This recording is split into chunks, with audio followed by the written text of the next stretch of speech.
Азыркы таңда Сарыөзек гарнизону 12-740 әскери бөлімінің артиллериялық дивизионының жеке құрамы ұлы жеңістің 80 жылдығына әскери шеруге дайырлық барысында.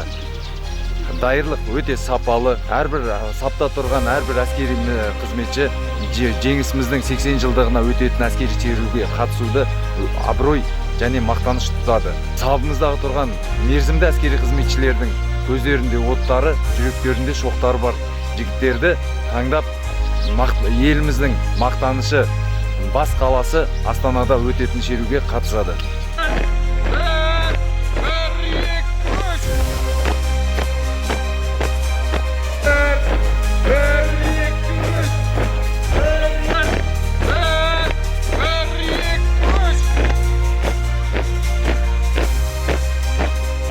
Мы, солдаты Сарыөзекского гарнизона, сейчас готовимся на парад, посвященный Великой Отечественной войне, 80-летию победы Великой Отечественной войны. Будем выступать в составе коробки.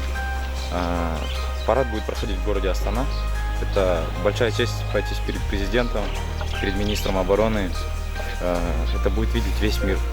Это большая честь для нас, для солдат срочной службы. Подготовка у нас идет довольно-таки плотно. С утра у нас физическая подготовка. С утра мы после завтрака выходим.